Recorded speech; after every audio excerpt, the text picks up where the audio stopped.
Hello, Father Mitch Paquin. Welcome to Ewtn Live, where we bring you guests from around the world. Tonight, we'll talk about one of the core elements of society, its building block, and it's also a core of the church. That is the family.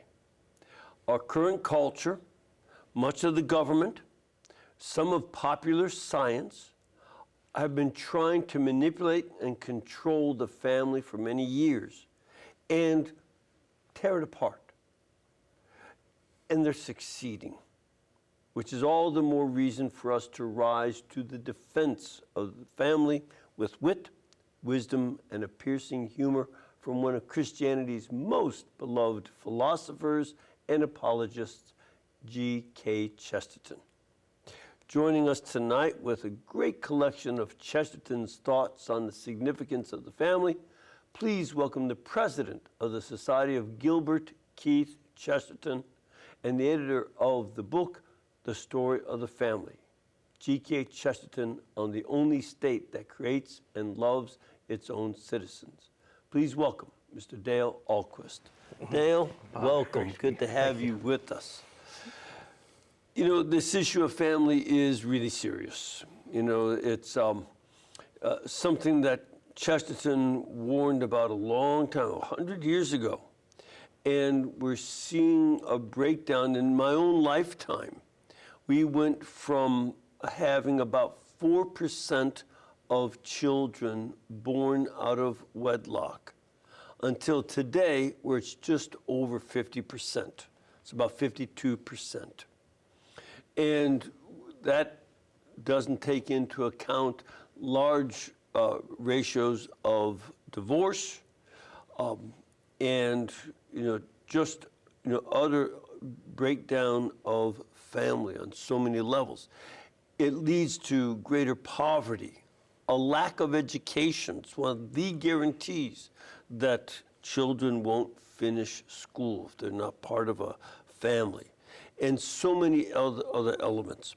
So, and that's just some of the difficulties in family. Even when they are intact, it's hard to live in family. It's a lot of work and good problems to have, but there's challenges as well.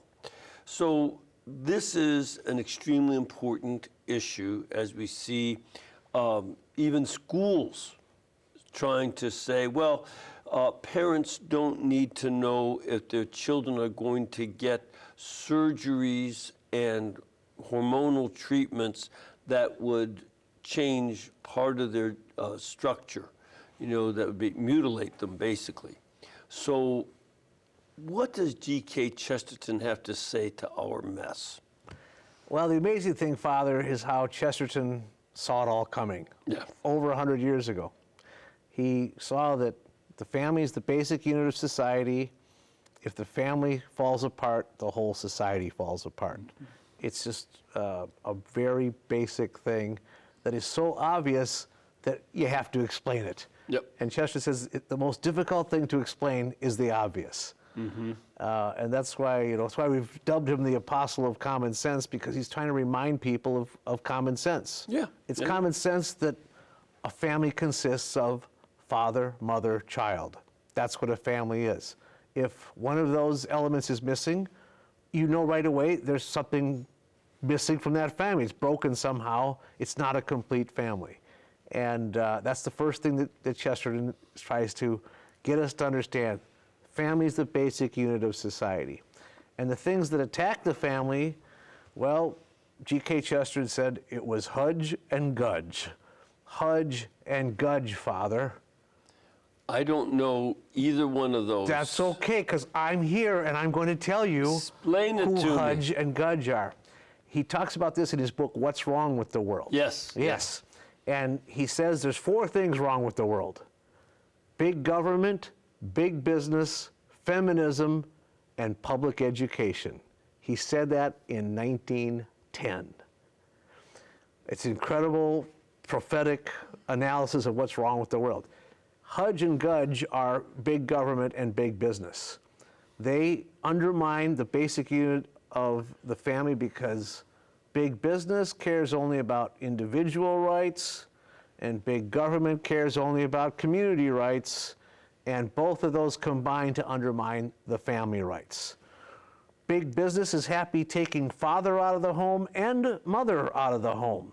Government is happy to go in and replace the force of the family and become the parent, become the nourisher, become the educator. And the role of the feminist has been to, undermine the family because it's an attack on children. Mm-hmm. The role of public education has driven a wedge between children and parent. I think one of the most interesting results of the COVID crisis in our society was, it showed how the teachers weren't going to be in class, and this sort of got a lot of folks, especially as the pandemic was winding down, this caused a lot of consternation. But then, because parents were forced to stay home from work and children were going to school on the internet, parents were watching what was being taught. And it was quite a shock for many, many parents who paid attention. And that opened up a whole mess of problems for, with the government-run schools. And this has been a very interesting development. And you see that parents are called terrorists for protesting, speaking up at, parent-teacher meetings and school board meetings. But they became much more awakened. A lot of mama and papa bears started growling. Yeah, it's interesting.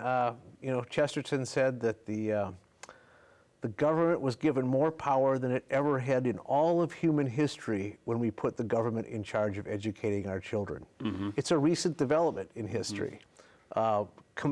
Compulsory education. Mm-hmm. Everyone thinks, well, that's a good idea. Well, it is on the surface of it, except who's doing the educating? The state. Mm-hmm. And what can't the state teach? It can't teach the most important truths, which are God. It can't teach the truth at all. So by not teaching the truth, what are they teaching?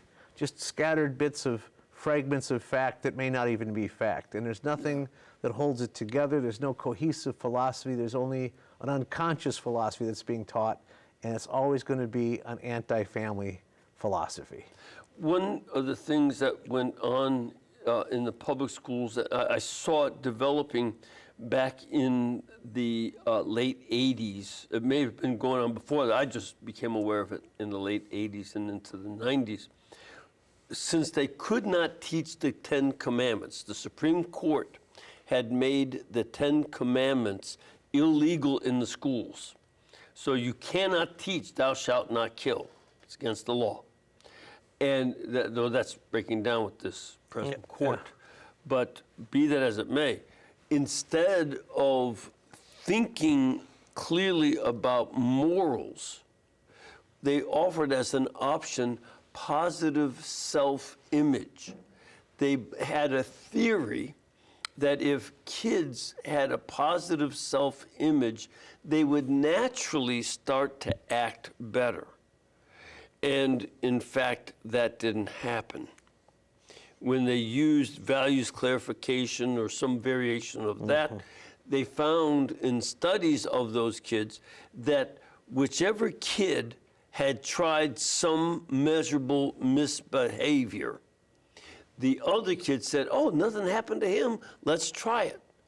So that where this was tried, there was more and earlier use of cigarettes, more and earlier use of drugs, more and earlier engagement in sex, and more and earlier drinking. Mm-hmm.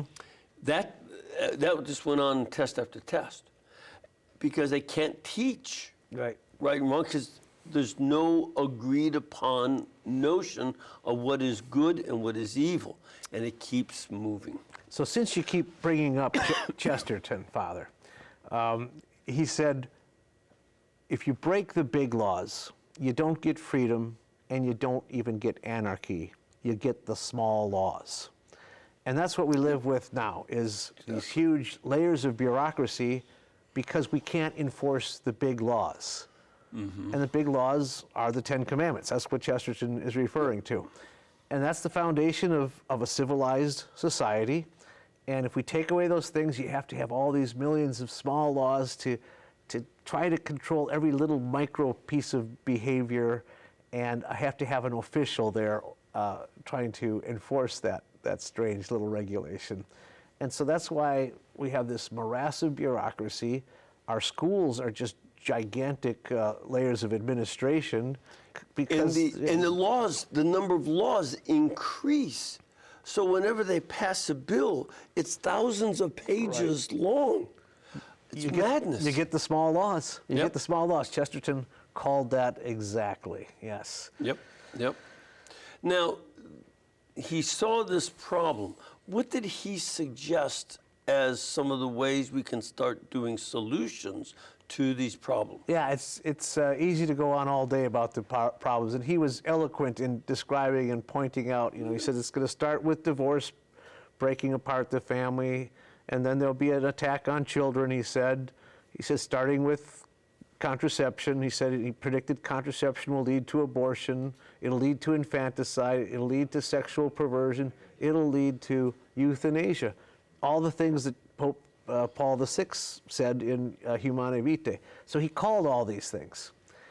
And he said the problem is, when both parents are taken out of the home, guess what? There's no family anymore. And so his solution at a cultural level and at an economic and political level is to keep the families together in economic units so that you have small family businesses. So rather than father and mother running off as wage slaves to work for somebody else, as much as possible, they should have their own business. And he called it distributism, we call it localism. But the idea of small businesses actually create more stability, and all the reasons for not liking a big, remote, centralized government apply to a big, remote, centralized commercial system. So if everything has to do with a provider that's far away, that undermines a stable society.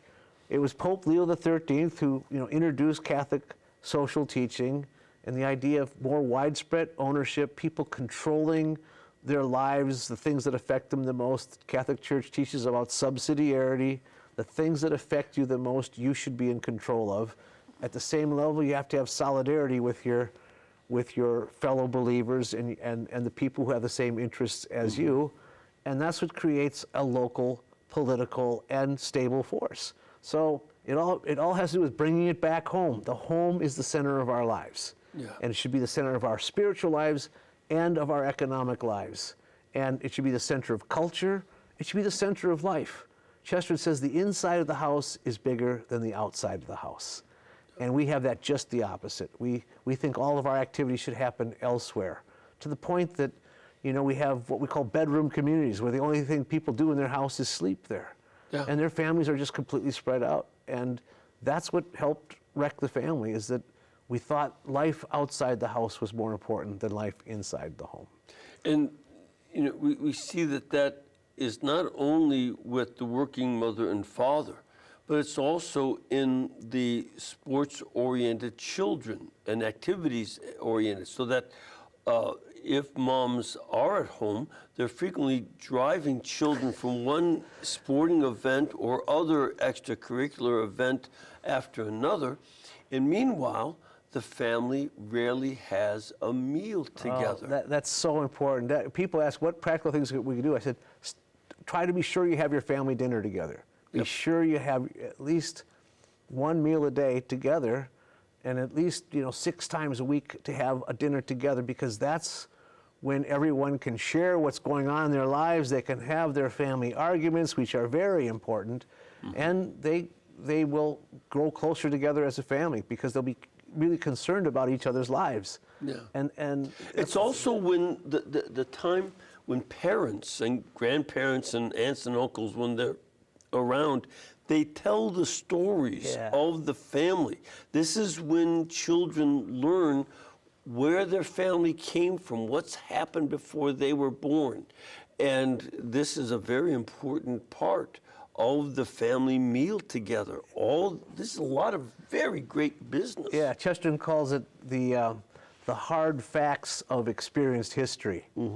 That's what they learned from their father and mother and their ancestors, the hard facts of experienced history. And that's the only place they're going to get it is when the family's together. They start experiencing their shared history. Well, there's a quote that I'd like to give, and this gets at some of the issue of the government getting overly involved. This is something that Chesterton said in the Illustrated London News of June 9th, 1917. And I quote, "To control family life, for instance, you must have at least one police spy for every family.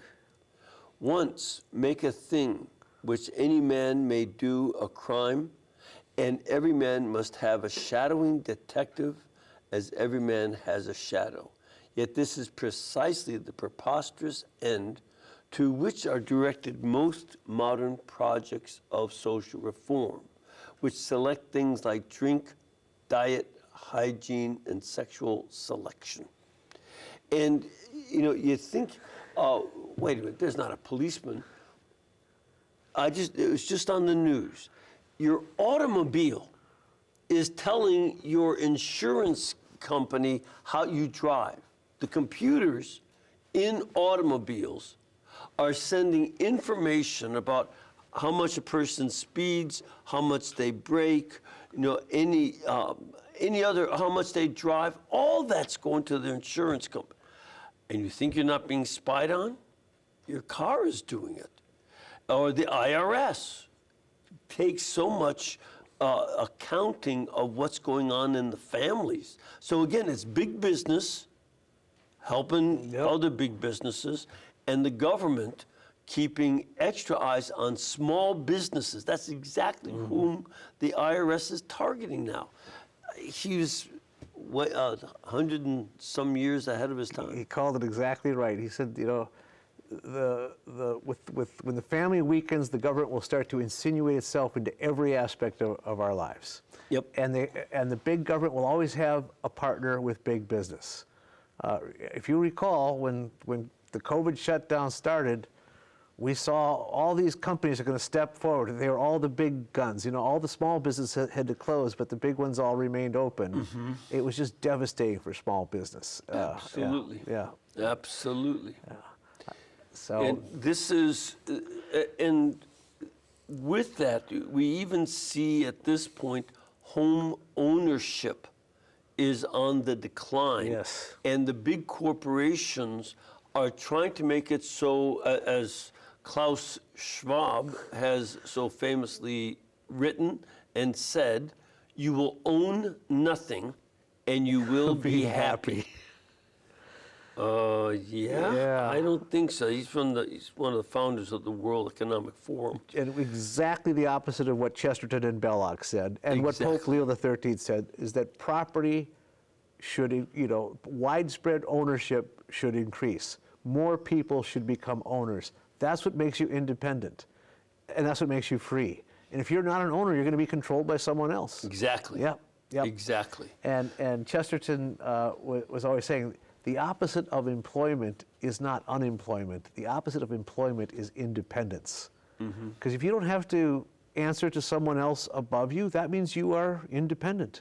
And the same thing with government. He says the best form of government is self-government, which means self-control. That's what freedom is self-government.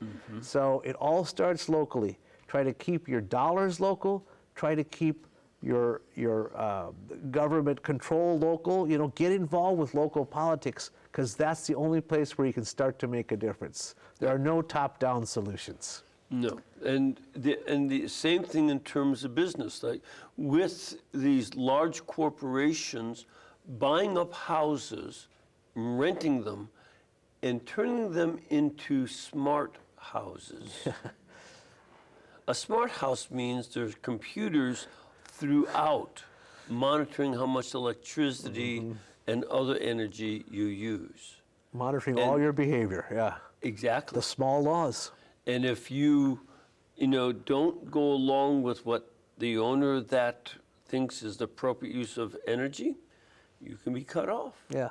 Now, the sad thing, Father, is that the people who are sucked up into in all this are the people who are from broken families or don't have a family. Right. And they're becoming the majority, and that is what is making the whole society sway in one direction.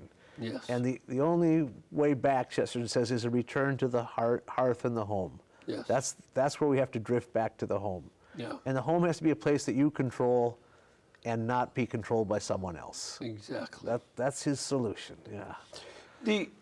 One of the things that I know you've been involved in fact, you even got me in on a little tiny bit, is trying to start schools, a school system. You've succeeded in starting a nationwide school system that is very much oriented towards the family involvement and towards a proper education and clear thought.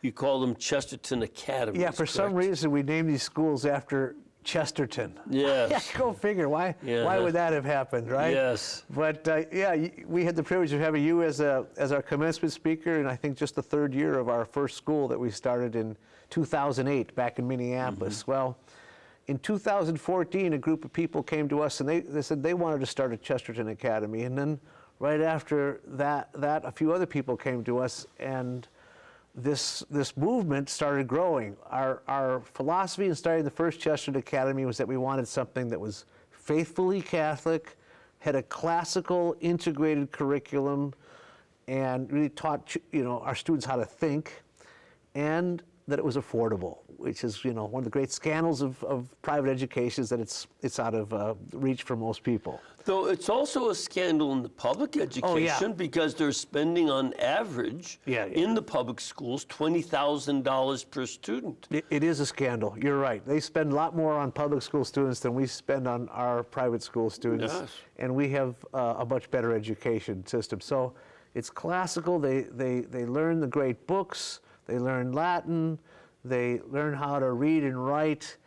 They study philosophy for 4 years. They study theology for 4 years. And along with, the important math and sciences which we teach, we also teach the arts. It's required. So all the students learn how to draw and paint. They all learn how to sing. They all learn how to get up on stage and act, because the arts are such an integrated part of the whole person, informing the whole person. And then we have daily Mass. So the heart of our education is the Incarnation. And it's not that we teach religion only in the theology class. We teach the Catholic faith in all the classes, because everything you teach is connected to the Incarnation. Yep. And so this model that we created, which was all we want to do is start one school, God has blessed us, and this coming year we'll have over 60 schools around the country, and another 15 are in the pipeline. But one of the important things about these schools is that it's families in various localities who are coming together and saying, this is how we want our children educated. It's not you going in with a bunch of cavalry and covered wagons taking over. No, it's where it comes from the families seeking, how can we help our children get a proper Catholic education? Now, we haven't started in the schools. All these people have come to us, and it's always started by a core group of families who love their children. They know that education is messed up right now. They know that their children are not being served in the schools that exist, and they see our model and they say, we want that. And we said, this is how you do it. We show you how to do it. And the network keeps growing. It's very exciting. It's a grassroots movement. It's changed from the bottom up, which is the only way we're going to change our culture right now. I think that's right.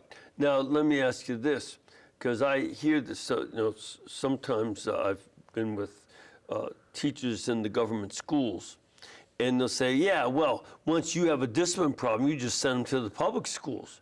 Is that what you do? No, we don't. We actually take on the challenge of discipline. And what's amazing is that we teach our children what's right and wrong, and that helps discipline right there, because they know when they have swerve off the right track. Our discipline record is very good at all these schools. But you know what's interesting is that it's kind of the opposite. A lot of the problem kids get sent to us because there's no place else for them to go, and either we can reform them or we can't. You know, Yeah. but we've had great success stories of kids who've come out of our school and just had a completely 180 degrees turn in their lives because we surround them not only with the love and joy of the atmosphere at our schools, but we teach them what's right, and their minds get excited when they learn how to think. Yeah. And as I recall from St. Priscilla's grammar school, Sister Ida did not hesitate to deal with kids that had discipline problems. And that was just addressed. They didn't kick the kids out to the public schools. They kept them and worked with them. That's classic. St. Priscilla's and Sister Ida. Yeah. That's a really good script right there. And she was from Minnesota. Oh, even better. There you go. But it was, these are the kinds of things that, I think we have to look at. Some people are taking the option, well, it's so bad it's the end of the world.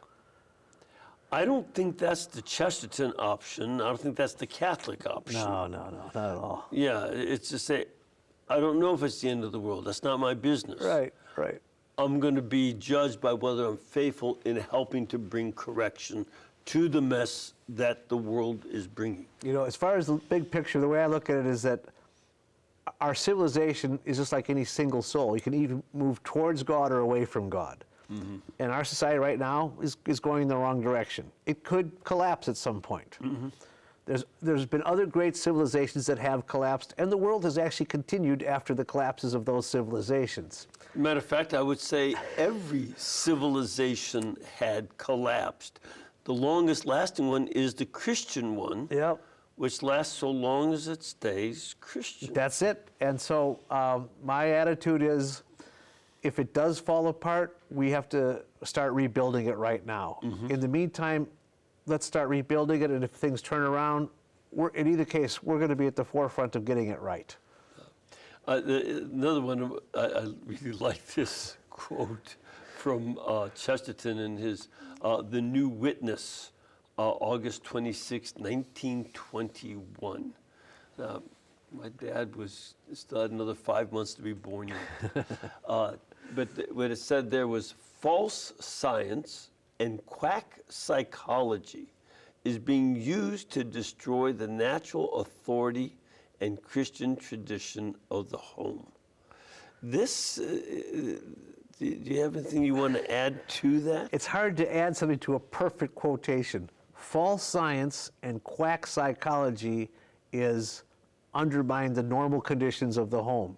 That's exactly what we're up against. The strangest, weirdest ideas are coming in to destroy our families. Yeah. The idea of supporting, the idea of changing your sex, and getting that backed up by official science, it's unimaginable.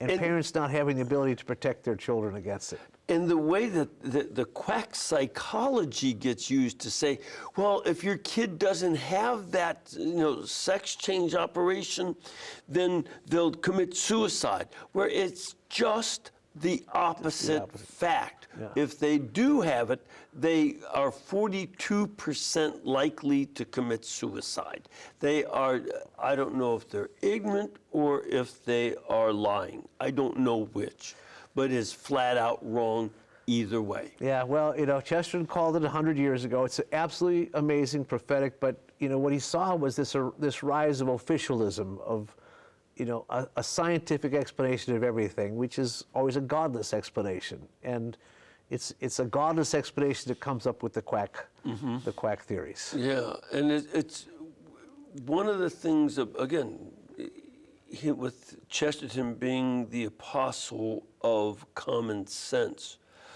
a lot of people need to pay attention to the common sense God has given them and not be overwhelmed by the government, big business, their advertising, the school industry, Yeah. you know, some of the quackery that is used to pass for education. Use good sense to, be the parents of your children. This is crucial. And I think most normal people still realize this, but they feel helpless. They feel helpless because, their kids are going to a school that they have no control over, the strange things that are being taught. They're getting inundated with bad media and bad entertainment. But the fact is there's lots of parents that feel the same way. And that's why this idea in Catholic social teaching of solidarity, of parents, Catholic parents and Catholic families coming together, they can show some strength together in the way they, influence how the government tries to destroy them. Just think, it was solidarity that brought down the Soviet Union. Remember that. Yes, exactly. Yeah. And I think to remember that, as you said earlier, it's not the big federal government. We focus on the presidential election. Right. It's important. It has an important role. But your school board, your local judge, you are much more likely to meet the local judge, not always in pleasant circumstances. Right. And you ought to know those candidates better than you know the presidential, senatorial, and representative ones. Yeah, most people don't know the names of their city council. They don't. And those are the people that affect them most directly. Exactly. Yeah. And this is where becoming involved in this level of care for our families and get the local government to say, stay out of improper influence on my family and help us to be left alone to build our family up. Yep, and that's how you really create a local community. If you take care of your family, then you can start taking care of your neighbor too. And it all starts from that center, and the ripple effect goes from there. Chesterton called it, and he continues to be right 100 years ago. We keep proving him right about these things. Absolutely. I want to encourage you, if you're interested in this, go to the Society of Gilbert Keith Chesterton. Their website is chesterton.org, chesterton.org. If you are interested in knowing if there is a Chesterton Academy near you, you can also go to chestertonacademy.org and find out more about if they're close by, or if you wanted to start one, what you'd need to do to study to see if that would be appropriate for your area. Yeah, Father, I should say the website for all the schools is chestertonschools.org. Chestertonschools.org. Yeah, chestertonacademy.org is just one of the schools. Yeah. Oh, yeah, I see. So okay. chestertonschools.org. Yeah. Thank you. Yep. Thank you. So these are some things that we can do and rebuild our families. But we have to take a break right now. We'll come back in a couple of minutes. We want to get some of your questions as well as those of our studio audience and your comments, so please stay with us.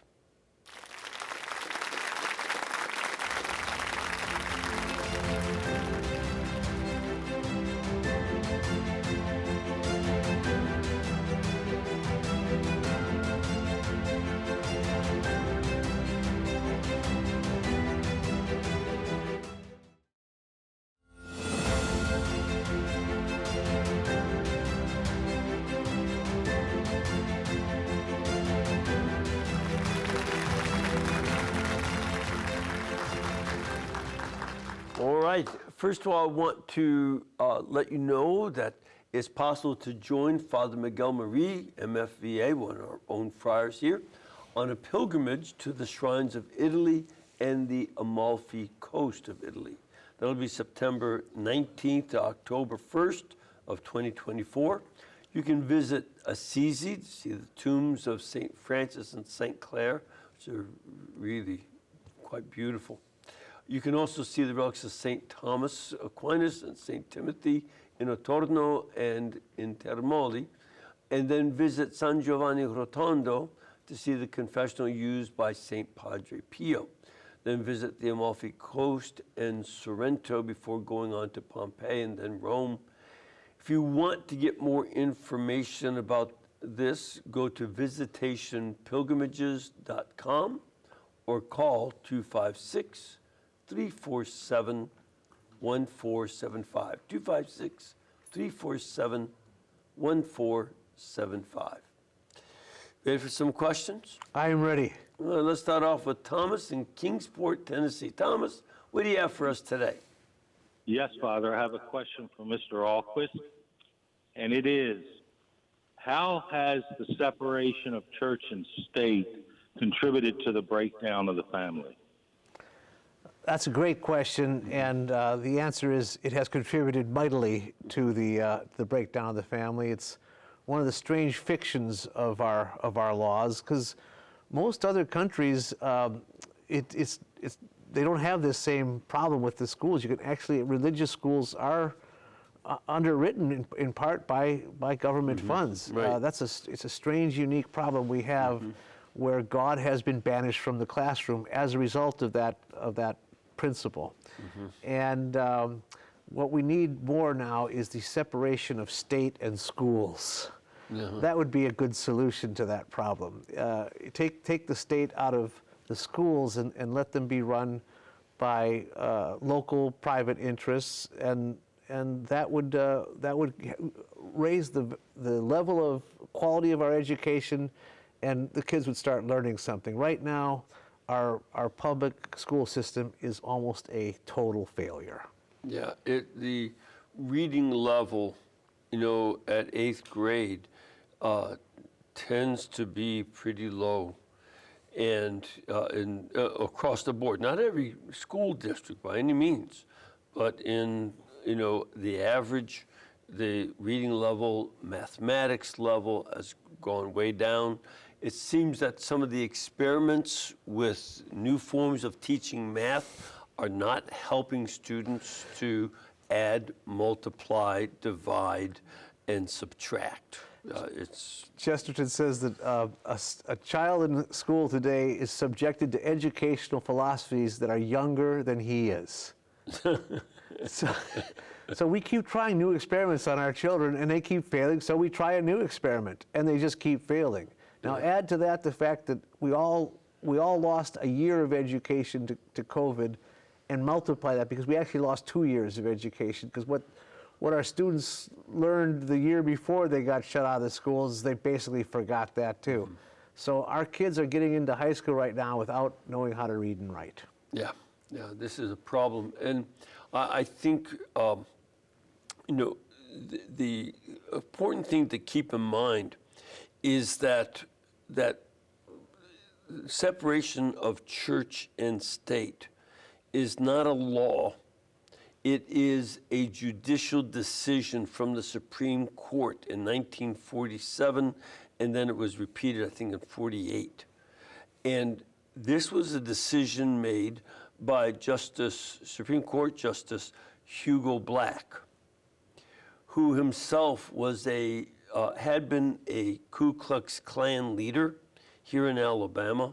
He was a major force in the Masonic Lodge, and he wanted to make sure that Catholic schools in New Jersey did not get any kind of aid, such as allowing Catholic school kids to ride the public school bus. That's where that all started from. And that they couldn't get any books on math and science from the public schools. And it ends up becoming an attempt in his mind and in the way it's interpreted, to protect the government from the church. When Thomas Jefferson had written a letter about it, the concept was to protect the church from the state. But Hugo Black made it an issue of protecting the state from the church and making sure that the church did not influence education. And it's gone kablooey. And we've seen just insane applications of that principle. In fact, in our school, we do get public funds to underwrite certain textbooks if they're not religious, right? Right. So our local school district, which was supposed to underwrite our textbooks, said that Chaucer, Dostoevsky, and Beowulf were considered religious books. So they won't underwrite They that. won't underwrite Canterbury Tales or the Brothers Karamazov or Beowulf, because they considered them religious books. Yep, there you go. We have a question from our studio audience. Ma'am, where are you from? My name's Haley. I'm from St. Louis. My question, I guess I would like more a comment on. I read a quote a while back from G.K. Chesterton on feminism, which you mentioned earlier. He stated, I agree with the feminists that there is tyranny in the male-dominated world, but the feminists are not destroying the tyranny. They are trying to destroy the womanhood. And I wanted to see if you had any extra thoughts on that one. Thank you. That's a great Chesterton quote. He says, yeah, he wants to destroy the tyranny, but they want to destroy the womanhood. His comment about feminism is that it's against all the feminine things. He says he understands that there have been certainly cases of men oppressing women, of women being poorly treated in one degree or another. But the solution is not for women to become men. The solution is for men to treat women better and to protect the most important thing that women do, the one thing that women can do that men cannot do, which is be a mother. And so feminism has been an attack on motherhood because it's an attempt to be able to do all the things that men can do. Well, Chester says women have always been able to do all the things men can do, and they usually have to do it if men are not doing it themselves, right? But the one thing that men cannot do that women can do, feminists are against that thing, which is motherhood. Yeah. There's another element, too, that you see where it's gotten even beyond that to greater absurdity, where the leading women's athletes are biological men in the college circuit. And last year, President Biden appointed a biological man as the Woman of the Year. Now, this seems to be a destruction of womanhood, that women can't even be the Woman of the Year. It's very, very odd, to say the least. It seems to me that Chesterton said something about this. Now, Chesterton predicted all the strange perversions that are affecting our world right now. But the fact that he even saw the transsexual thing happen is the most incredible thing. This is from 1934. The modern novel has gone through a series of stages, of which the first might be stamped with the general motto of boys will be boys. Then came the earnest late Victorian novel of emancipation and the ethics of sex, which might bear the motto, girls will be boys. And finally, we are left with the very latest psychological and neurotic sort of novel, which seems to carry the cognizance of boys won't be boys. 1934. Yeah. Yeah, well, this is something that, again, you could see the logic of the other side and just let that logic follow its course, and it gets us to where we are now. Yeah, yeah. We have another question from our studio audience. Sir, where are you from?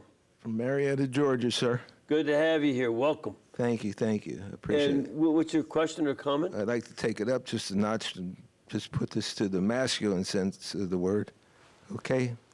And it deals with the line that I'm sure you two gentlemen have heard before. You just wait until your father comes home. My question to you guys is, what's happened to the father? Where has he disappeared to?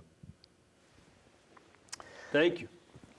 Well, it's one of the things, of course, that Chesterton did talk about, the fact that when the father's been taken out of the home to the point where his career, his business is more important than what happens at the home, he's lost his perspective. Obviously, the father has to have a trade to support the family. And Chesterton says that's a key role of the father, is to support and protect the family. But if the career, if the job is more important than the family, at a certain point, that's all the father pursues anymore. And he stops really caring for his family because he stops being involved in his family. and at some point he loses interest in his family. And that's what's happened. It's part of that mentality I was talking about earlier. We think that life, the most important part of life is outside the home. No, the most important part of life is inside the home. I think there's another dynamic that I'm hearing from young men, that they are afraid to even get married because if they have children, he loses a lot of his rights. In fact, the father of a child does not have any say legally as to whether or not his child survives his mother's womb. He has no legal say on that. That's only up to the mother. And then guys are concerned that if, the marriage goes sour and I get a divorce, I have to pay child support, but I don't even get to see my kids. Why would I bother? And this is another a line of concern that a lot of young men have. You add to it that in order to promote girls going into a number of traditionally male roles that are lucrative, to say the least, to go into science and business and things, a lot of times in the schools, boys are neglected or even put down. And there's a book called The Boy Crisis. I strongly recommend it. It's written by an old-time 1960s feminist man who recognized you can't make women's lives improved at the expense of worsening boys' lives.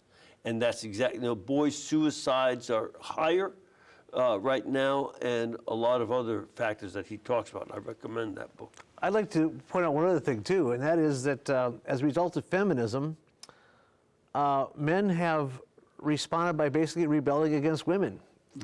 Chesterton talks about this.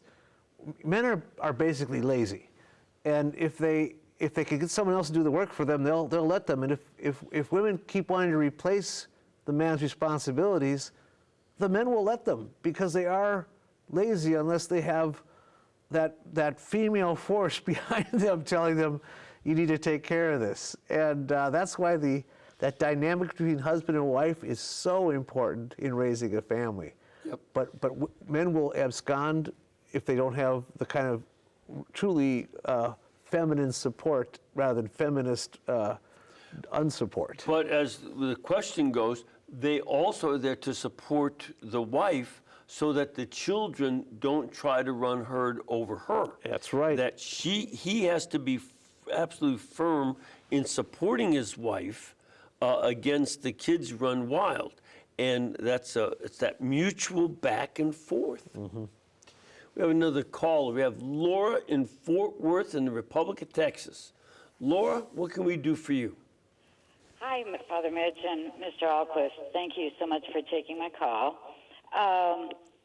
So I have a neighbor who has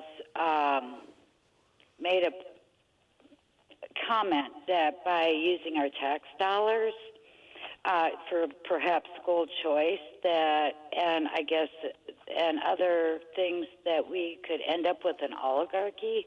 I was wondering if you could speak to that. Okay, so in Texas just passed a school choice bill, correct? Not yet. We're Yes. looking for it. So the idea in a lot of these school choice bills is that the amount of tax dollars for the education of a child follow this child no matter which school that child goes to. So will that mean that if the money goes with a student, say a Texas student can use that money for tuition at a Chesterton academy, a Chesterton school, then will that give the government say over what you teach in your school? Yeah, and that's the concern. There's no evidence yet that will happen, but it's just something you have to be on the lookout for. government money always comes with strings attached, even though it's our money. Yeah. But it's funny how we give our money and it comes back with strings attached. But for the most part, it looks like these school choice bills, as they have been enacted around the country, have not come with controls over what is taught. Yeah. It's just something we have to be aware of. Exactly. And as voters and as citizens involved in knowing our state representatives and state senators, it's very important to stay on top of that. Don't let the government get away with, being beyond what you desire. We have Gene in Kansas. Gene, what can we do for you today? Thank you, Father Mitch, Mr. Ahlquist. Chesterton's prognostications appear to me to be so accurate, they seem to be almost divinely inspired. Are there any claims by him or others of divine revelation? Do you fellas consider him to be a modern-day prophet? Thank you, Gene. That's an interesting question. Well, he's a prophet in the sense that the things that he has predicted have come true. Mm-hmm. He's also a prophet in the sense that, like Isaiah, he's telling us this is where things will end if you keep going on this path. Right. He's not telling you this is going to happen no matter what. Mm-hmm. Every prophet is saying the same thing. Repent, turn back, do not stay on the path that you're on, because it will lead to destruction. Yep. But if you repent, if you turn around and get off that path, you can still save your soul. And Isaiah and prophets like Chesterton are both prophets of hope, because they're telling us this is in our control and we can still change the direction we're going. And that's hope, and that's joy, and that's not doom, and that's not gloom. Yeah. When I read Chesterton, I don't have a sense that the Lord was directly inspiring these thoughts, but rather another dynamic is going on.